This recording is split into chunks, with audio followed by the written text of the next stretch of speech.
Hilangnya rasa hormat. Mami Bian tersentak. Ia langsung mencengkram tangan Rai dan berusaha menyingkirkannya dari leher yang mulai terasa nyeri. Rai, lepasin Mami. Kamu kenapa seperti ini?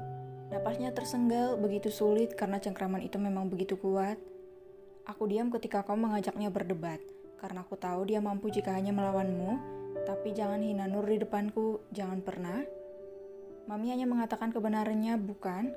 Apalagi sebutan yang tepat untuknya ketika ia pergi. Dia tak pergi, dia tetap di sini. Rai melepas cengkramannya kali ini, menyeret lengan Mami Bianca hingga jatuh terhempas dan tersungkur di lantai. Kamu kasar, Rai. Itu perlakuan yang pantas untukmu.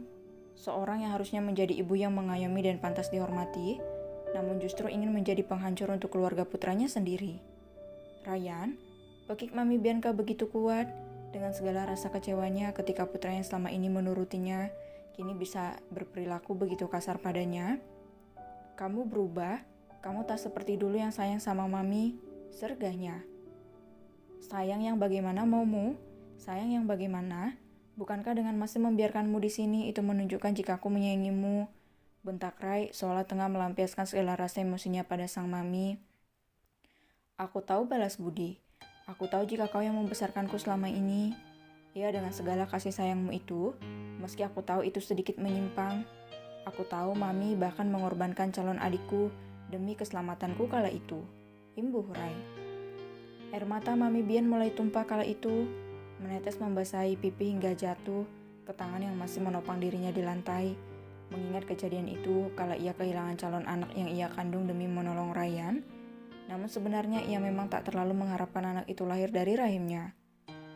Kau bahkan ingat itu, Mami Bianca mengusap air matanya.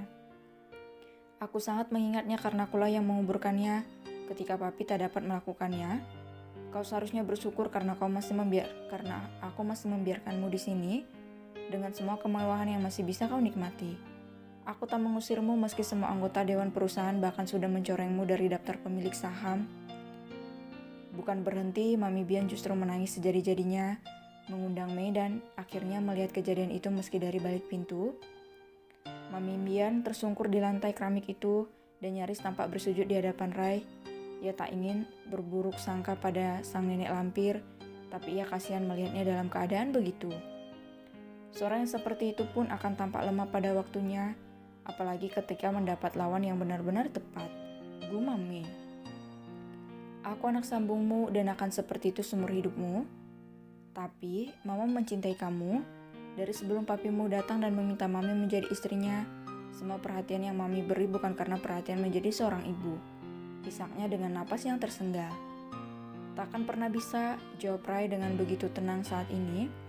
Dan sejak hari ini dan setelah kejadian ini, tahtamu di rumah ini kuhapus, hanya tinggal memilih, bertahan atau pergi demi dirimu sendiri. Kamu mengusir Mami, Rai? Kamu gak bisa lakukan itu sama Mami. Mami gak akan pernah pergi dari rumah ini. Tolaknya. Yang ingin masih di sana meski dengan tahta yang berbeda. Rai hanya diam di tempatnya tak melakukan apapun, hingga Mami Bianca pergi dengan sendirinya dari sana. Kau tak memanfaatkan rasa hormatku padamu, justru malah menyalahgunakan semuanya. Dan kini kuberikan pilihan untukmu, gumam Rai dalam segala kesendiriannya. Tak ada yang dapat menggantikan Fanny, Dev. Mas sudah tidur? Tanya Dev yang menghampiri sang mama di kamarnya. Kenapa? Mamilia membuka matanya dan bertanya dengan nada datar. Dev berjalan perlahan, duduk di tepi ranjang, memalir dan mengusap rambutnya dengan lembut. Begitu sayang ia dengan wanita yang sudah mengurusnya lebih dari separuh hidupnya itu. Namun Mamalia justru perlahan menyingkirkan lengan itu dari wajahnya. Ma, tatap Dev nanar, apalagi dengan wajah Mama yang tampak tak senang dengan kedatangannya. Mama mau istirahat? Baiklah Dev pergi, ucapnya. Kapan kamu kembalikan Aida ke rumah Rai? Ma? Mama nanya, Dev, kamu tahu Aida itu milik Rai. Jangan kamu tahan dia di sini hanya untuk semua egoismu. Aida tak salah apapun.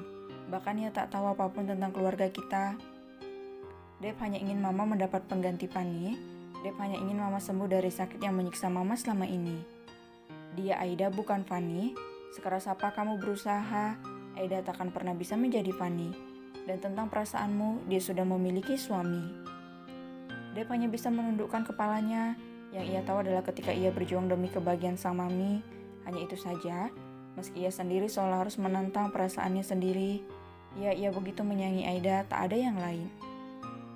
Mama sayang Aida dan Mama sayang Mei, tapi dengan diri mereka sendiri, terutama Mei yang persis cerianya seperti Fanny, bahkan wajahnya mungil seperti adikmu Dev.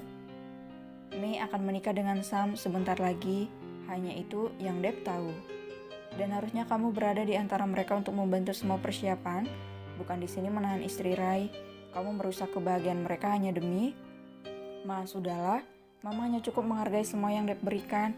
Ini semua untuk Mama. Hanya ingin melihat Mama tersenyum dan bahagia, entah itu karena Fanny, Aida, atau Mei. Dep pergi meninggalkan sang Mama berjalan menyusuri setiap ruangan yang ada di rumahnya. Diam dan pikirannya terasa kosong, hingga saat ia tiba di depan kamar Aida, ia berhenti dan diam di sana untuk beberapa saat. Aku bahkan tak melihatmu sedih ketika kau kupisahkan dengan Rai. Kau yang terlalu kuat atau aku yang terlalu meremehkanmu? Batin Dep, karena memang tak pernah melihat ada kesedihan di mata Aida sejak kepergiannya. Pagi bersambut, Rai telah duduk di ruang makan bersama Mami Bianca di sana. Namun, sang Mami hanya bisa diam mematung tanpa bisa berlakon seperti biasa. Ia tampak begitu tertekan, apalagi ketika Rai mulai menatapnya.